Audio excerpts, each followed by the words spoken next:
নরসিংদীতে পুলিশের উপস্থিতিতে বাড়িঘরে হামলার অভিযোগ। আসসালামু আলাইকুম, স্বাগত জানাচ্ছি বেঙ্গল টিভির নিয়মিত সংবাদ সংযোগে। আমি আপনাদের সাথে রয়েছি মৌসুমী আক্তার সুমি। এতক্ষণ শুনছিলেন সংবাদ শিরোনাম, এখন বিস্তারিত। নরসিংদীর রায়পুরায় দুপক্ষের আধিপত্য বিস্তারকে কেন্দ্র করে পুলিশের উপস্থিতিতে বাড়িঘরে হামলা হয়েছে বলে অভিযোগ করেন ভুক্তভোগী পরিবার। মনে করেন আলমের গর্দোয়া সারে কুবাইতেছে আবু বক্করে কুবাইতেছে হইছে আপনার ওদের সুরা কামালে আর সুরা কামালের বউ। এ সময় প্রতিপক্ষের হামলায় রফিকুল ইসলাম রবির গ্রুপের 4 জন আহত হয়েছেন বলে জানা গেছে। রবিবার দুপুরে উপজেলার আমিরগঞ্জ ইউনিয়নের ভাটি বদরপুর গ্রামে এ হামলার ঘটনা ঘটে। আমরা 2 ঘন্টা পর এগুলাই ভাঙচুর করছি ইচ্ছা মতে। সানাউল্লাহ ভাঙছে, আবুল হায়াত, এবারে সালাউদ্দিন আরমান, এবারে আসাদ, এবারে যা আছে ইয়ার জাকারি বুচ্ছ লগাই রাসেল, এগুলাই এই ভাঙ্গাচুরি গুলাই করছে।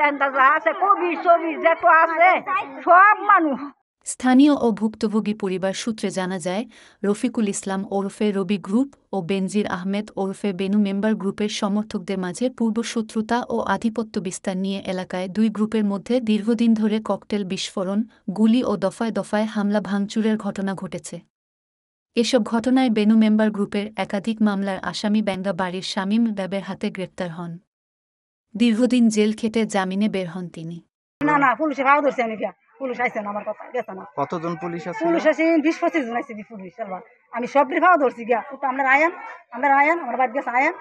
আপনার নাম কি? আমার নাম হচ্ছে ফারুক। আপনার বাড়ি কোন? আমরা বাড়ি হচ্ছে মোল্লাবাদ পশ্চিমপাড়া। এ সময় হামলাকারীরা রামদা, চাপাতি, কুড়াল, পাইপ, শাবল সহ দেশীয় অস্ত্রশস্ত্র নিয়ে শফিকুল ইসলাম, আশরাফুল ও রোকসানার বসতঘরে হামলা চালিয়ে ব্যাপক ভাঙচুর ও লুটপাট করে।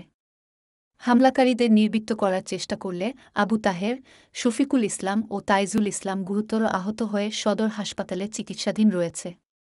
রায়পুরা থানার ওসি সাফায়াত হোসেন পলাশ মুঠোফোনে সাংবাদিকদের জানান, আধিপত্য বিস্তার নিয়ে দুই পক্ষের সমর্থকদের সংঘর্ষ হয়েছে, কিন্তু পুলিশের উপস্থিত ঘরবাড়িতে ভাঙচুর এটা মিথ্যা কথা।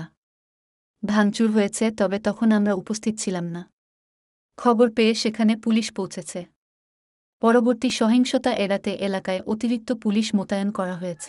ঘরের ভিতরে সব ভাঙছে, যা পারছে তা নিছে। আপনারা তো দেখতেছেন না।